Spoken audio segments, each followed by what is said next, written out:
Halo pemirsa, apa kabar? Simpo Dunia kembali hadir dengan sejumlah informasi peristiwa menarik dan unik dari berbagai penjuru dunia.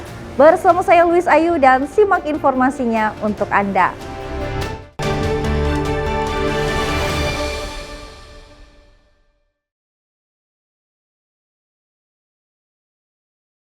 Dan pemirsa, kita awali informasi yang pertama. Penelitian terkini melibatkan puluhan ribu survei atas populasi kupu-kupu di Amerika Serikat menunjukkan penurunan signifikan jumlah serangga ini yang sangat berperan dalam menyuburkan tanaman. Lalu apa saja yang berada di balik anjloknya jumlah kupu-kupu di Amerika Serikat? Berikut informasinya untuk Anda. Dalam 2 dekade, populasi kupu-kupu di Amerika Serikat turun tajam sekitar 22%.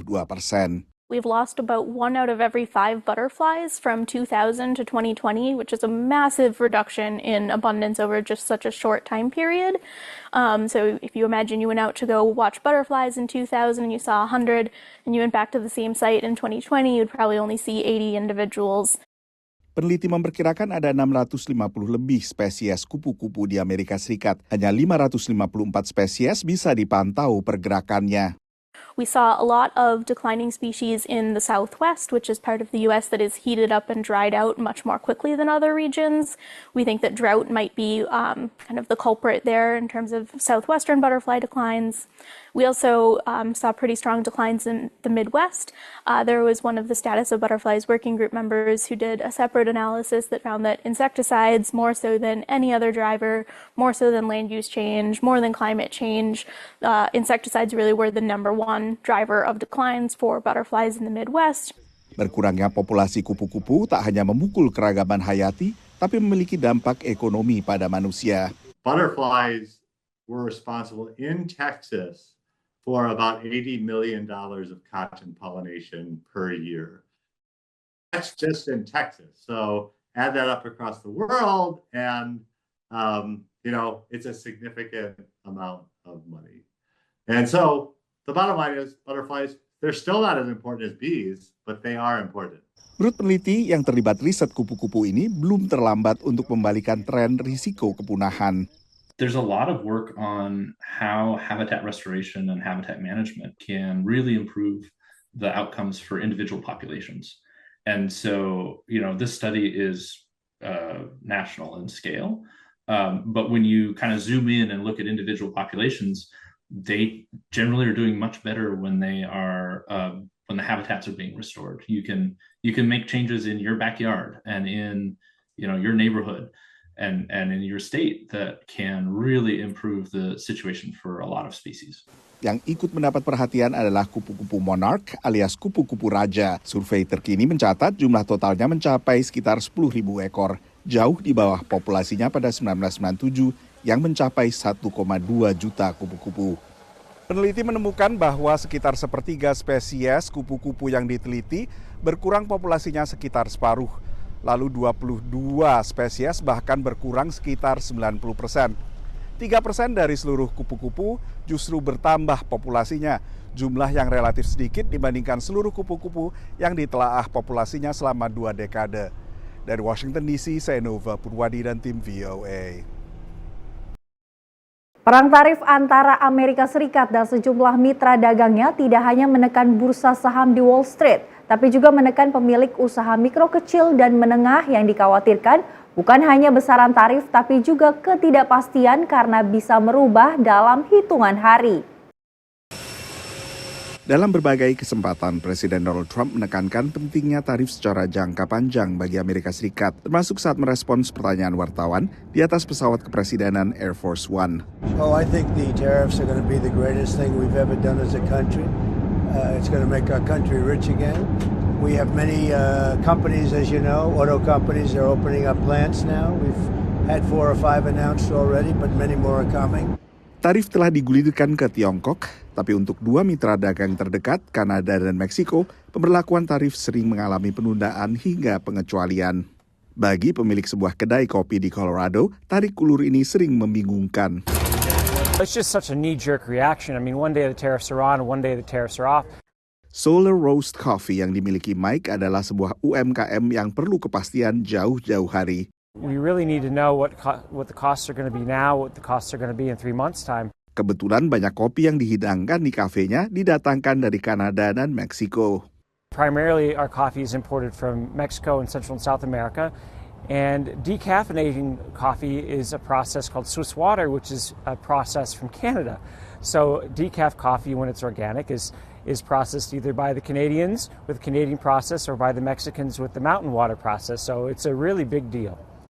Mike akhirnya menaikkan harga meski menyerap sebagian kenaikan harga bahan baku agar pelanggan tetap datang.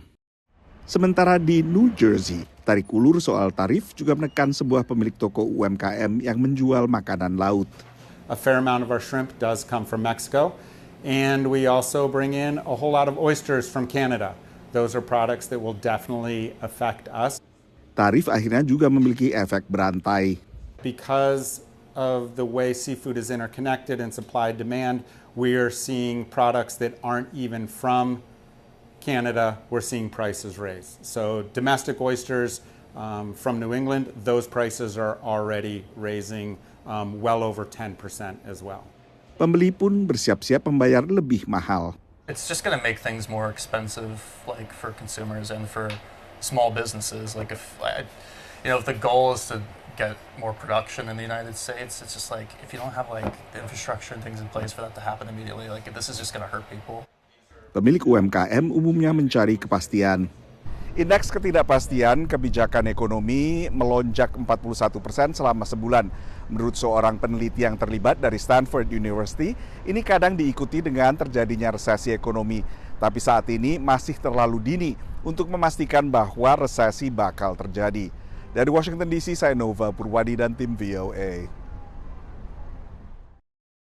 Dan pemirsa, kita beralih ke informasi selanjutnya. Azan berkumandang di Times Square, New York di bulan Ramadan. Ini adalah bagian dari pelaksanaan salat tarawih yang rutin diadakan 1 kali setiap tahunnya di lokasi ikonik jantung kota Manhattan. Azan berkumandang di Times Square, Manhattan, New York, pusat keramaian yang selalu ramai dengan pengunjung. Pelaksanaan salat tarawih kembali dilaksanakan untuk keempat kalinya sejak pertama dilakukan pada tahun 2022. Azan diperdengarkan dari pengeras suara sejak waktu berbuka puasa, dilanjutkan dengan pembagian makanan berbuka. Ratusan jemaah dari mancanegara mengikuti pelaksanaan salat maghrib, isya, hingga tarawih. Ini yang kali pertama. Kali pertama. Oh, very, mind blowing. Membangkitkan rasa semangat Ramadan tu. I'm doing Facebook live and share it with my brothers in Malaysia. Pelaksanaan salat tarawih dilaksanakan di kawasan Times Square, New York City 1 kali setiap tahunnya. Dan di belakang saya ini adalah syaf untuk para pria dan di sebelah sana adalah lokasi untuk jemaah para perempuan. Dan dilaksanakan dari jam buka puasa untuk sholat maghrib, lanjut sholat isya, dan juga dengan pelaksanaan sholat tarawih. Yang menariknya, makin malam makin ramai meskipun cuaca ekstrim dingin sekali, yakni hingga minus 2 derajat Celcius. Pelaksanaan tarawih di jantung kota New York ini kerap tarik perhatian pelancong dan warga setempat. Dikelilingi ratusan videotron berbagai iklan, tak jarang ibadah ini juga dikritik karena lokasinya yang dianggap tak suci untuk sholat. At first I was a little bit skeptical when I heard about this because I thought it's a bit of a haram place fundamentally, but then I thought about it and it's like it can be good to bring some halal energy to this part of the city. Tokoh Islam New York asal Indonesia, Samsi Ali, menyampaikan maksud baik dari misi pelaksanaan ibadah ini. Sebagai orang yang belajar agama Islam, saya tidak pernah melihat ada yang melanggar secara syariah untuk sholat tarawih di Times Square. Karena ini sangat penting sekali. Ada yang ingin kita sampaikan kepada saudara-saudara semanusia di kota New York bahwa we exist. Kita di sini hadir. Kebebasan pelaksanaan ibadah di muka publik dijamin oleh pemerintah kota New York melalui perolehan izin penyelenggaraan kegiatan ibadah publik untuk manfaat komunitas untuk 1 hari dan di 1 lokasi. Dari kota New York, Randy Wucaksana dan Naratama, VOA. Pemirsa, hidup harmonis dan rukun dengan tetangga menjadi keinginan banyak orang. Tapi bagaimana bila atribut politik dan pilihan partai tetangga akhirnya menjadi sumber pertengkaran? Sebuah aplikasi ponsel kini memungkinkan orang mengetahui afiliasi parpol tetangga sebelum pindah ke sebuah permukiman. Dan berikut informasi selengkapnya. Sebagian besar pembeli rumah biasanya baru tahu siapa tetangga mereka begitu pindah. Tapi sebuah aplikasi ponsel baru memungkinkan pembeli rumah mempelajari afiliasi politik calon tetangganya sebelum menaikkan kontrak pembelian rumah. Aplikasi tersebut bernama Oisi. The purpose of Oisi is to democratize data for buyers in their home search experience. Aplikasi ini tengah diuji coba di New York dan Florida dan bakal diperluas penggunaannya secara nasional. Data soal afiliasi politik diperoleh dari catatan publik yang memang merekam afiliasi politik orang dengan alamat tertentu. It's to get you to the understanding of when I move here, these are the type of people that I might be inviting over for dinner, the type of people that I will be raising my child alongside. Di Amerika Serikat, afiliasi politik seseorang bisa dengan lebih mudah diketahui karena pada kartu pemilih yang bisa mereka bawa ke TPS akan menunjukkan di sana apakah mereka pendukung Partai Demokrat, Partai Republik, atau non-partai alias independen. Tapi data di kartu pemilih ini hanyalah formalitas karena sudah tercantum dalam database yang dimiliki secara elektronik oleh penyelenggara pemilu. Pengamat mengatakan di tengah polarisasi politik tajam, masuk akal bahwa orang ingin tinggal berdekatan dengan orang sepaham saja.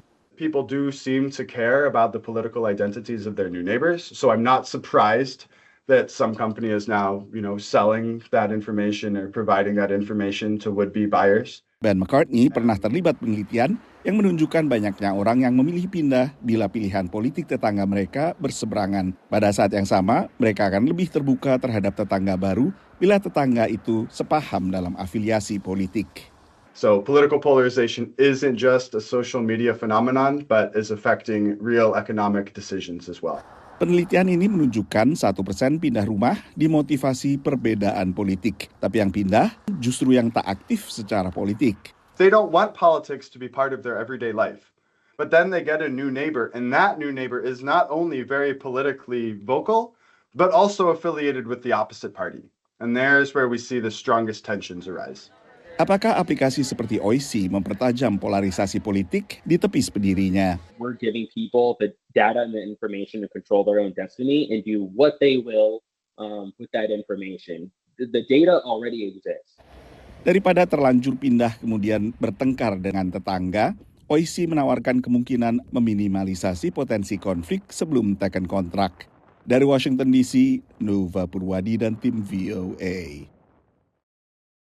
Terima kasih pemirsa, masih tetap bersama kami di Sinpo Dunia dan informasi kami lanjutkan. Tren terbaru cari jodoh di kota New York tidak lagi lewat aplikasi kencan tetapi melalui klub lari. Belakangan mulai bermunculan klub lari yang sengaja memfasilitasi anggotanya untuk mencari jodoh dan berikut informasinya. Aplikasi cari jodoh sudah biasa di kota New York. Tapi tren cari jodoh terbaru saat ini adalah lewat klub lari. So I decided in late spring that I was just going to cleanse from the dating apps. I wasn't finding any success on it. And I've had a lot of fun and been meeting people in fun and unique ways like this club. Menurut platform tiket global Eventbrite, acara kencan melalui aktivitas olahraga alami kenaikan minat hingga 135% dari 2022 hingga 2023 di Amerika. Salah satu yang terpopuler di kota New York adalah Lunch Run Club yang rutin bertemu setiap Rabu malam di Washington Square Park di Manhattan. Yang datang ke sini harus ikuti aturan warna baju. So everybody owns black in New York. It's kind of like the New York uniform. So we made it all black if you're single. And then we wanted it to just be open to everyone. So even people who are just looking to make friends, we wanted them to still be able to come, enjoy the run club. So we just said wear colors if you're taken. Mayoritas yang hadir beralasan karena lelah gunakan aplikasi kencan. Hal ini turut dibuktikan oleh sebuah studi.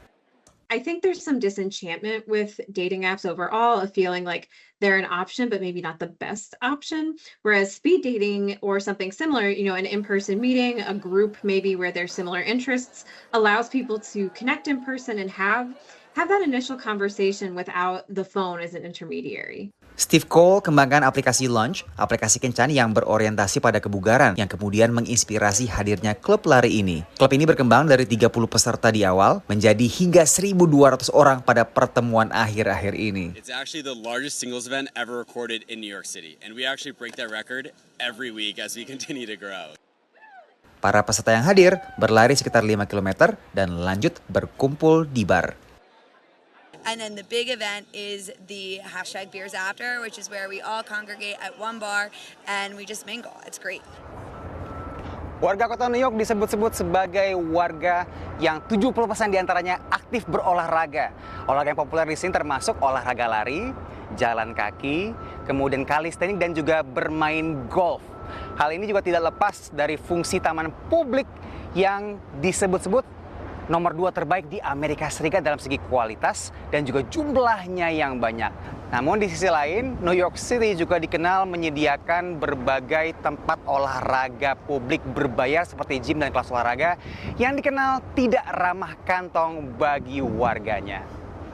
Dari New York City, Randy Jacksana dan tim VOA. Dan pemirsa, kita beralih ke informasi selanjutnya. Sejumlah orang yang kehilangan kemampuan untuk berbicara ternyata masih dapat menggerakkan otot pita suara mereka. Karena itu para ilmuwan di California melakukan penelitian untuk mengubah gerakan otot itu menjadi ucapan yang dapat didengar. Para insinyur di Universitas California di Los Angeles ini sedang mengembangkan perangkat untuk menangkap sinyal listrik yang dihasilkan oleh getaran otot pita suara. Peneliti Siwan Che menggunakan kecerdasan buatan untuk mengubah sinyal-sinyal itu menjadi ucapan. That electric signal will be feed into the actuation or the loudspeaker part, and then the loudspeaker part will give out the sound. So that the whole process from sensing to processing and then to actuation realizes the ultimate goal that we're trying to do, like help you speak without using a vocal fold. Membran magnetomekanis yang mengubah getaran otot pita suara menjadi sinyal listrik ini bentuknya lembut dan dapat direnggangkan sehingga bisa dipakai dengan nyaman. Mereka memadukan nanopartikel magnetik dengan polimer lembut dan membentuknya memakai teknologi pemotongan kertas tradisional Jepang, menurut peneliti Jing Shu. We made the MC layer with kirigami pattern, which make it even soft. Para peneliti melatih kecerdasan buatan untuk mengenali getaran otot pita suara orang yang berbeda. Jun Chen memimpin proyek ini di Fakultas Teknik Samuel di UCLA. Your muscle vibration could be totally different, right? So we have to train the device before it's really used. And then we will analyze those electric signals first, and to build up a personalized this kind of vocabulary database. Membran suara ini dirancang untuk membantu warga dengan berbagai gangguan bicara dan patologi. Menurut Chen, ia berencana menguji perangkat ini saat memberikan kuliah yang bisa berlangsung hingga 3 jam dan terkadang membuat suaranya tegang. Dari Arlington, Virginia, saya Helby Yohanes dan tim VOA. Otoritas Afrika Selatan memperkenalkan sistem informasi digital yang menyediakan data pertanian bagi para petani kecil. Teknologi pertanian presisi ini memanfaatkan kecerdasan buatan dan data satelit untuk membantu para petani meningkatkan produktivitas lahan dan hasil panen mereka. Kemajuan teknologi pertanian telah membantu petani komersial meningkatkan hasil panen mereka di seluruh dunia. Tapi masalah keterjangkauan dan aksesibilitas sering membuat petani kecil tidak memiliki akses ke teknologi yang sama. Untuk menjembatani kesenjangan ini, Dewan Penelitian Ilmiah dan Industri Afrika Selatan atau CSIR mengembangkan sistem berbasis web yang dirancang untuk petani kecil. Sistem ini disebut Sistem Informasi Pertanian Presisi atau PIPES. Moses Cheu adalah ilmuwan utama proyek ini. Menurutnya, platform ini menggunakan bahasa lokal dan kecerdasan buatan untuk menganalisis data yang bisa membantu petani membuat ladang mereka lebih produktif. We have adapted soil pH, soil organic content, soil nitrogen content or information that no other system has gone down to that level to generate such information. Data dikumpulkan dengan drone dan peralatan lain, kemudian dibandingkan dengan citra satelit untuk membantu petani mengoptimalkan kondisi pertumbuhan. Menurut CSIR, sistem ini bisa meningkatkan hasil panen petani hingga 20%. Stefan Janse van Rensburg adalah ahli pertanian digital dari Bayer Crop Science yang bukan merupakan bagian dari proyek CSIR. Menurutnya, salah satu tantangannya adalah mengajar para petani cara menganalisis data. It needs to be affordable for farmers to be adapted. The second one is the educational part. Farmers needs to be educated, trained and upskilled how to use the best products effectively. Di barat laut Johannesburg, calon petani komersial Wandile Sikosana masih dalam tahap kagum. Tapi menurutnya, mempelajari kemampuan Pais saat ini dan bagaimana itu bisa bermanfaat bagi hasil panen jagungnya tidaklah terlalu sulit. They say that they can check the moisture in the soil, via satellite. It's like, wow. Yeah, no, I understand what it tells me, and it's not that difficult to use, I must say. For somebody who was born before technology, I can find my way around. Ketika Wandile dan timnya bergegas menanam benih terakhir di musim ini, menurutnya ia berharap dapat menggunakan data Pais untuk membantunya memilih pupuk yang tepat untuk hasil panen yang lebih baik pada tahun depan. Dari Washington DC, saya Helmi Yohanes dan tim VOA. Dan pemirsa, informasi tadi sekaligus menutup jumpa kita pada edisi kali ini. Tetap saksikan Simpo Dunia hanya di Simpo TV. Saya Luis Ayu mewakili kerabat kerja yang bertugas pamit. Terima kasih dan sampai jumpa.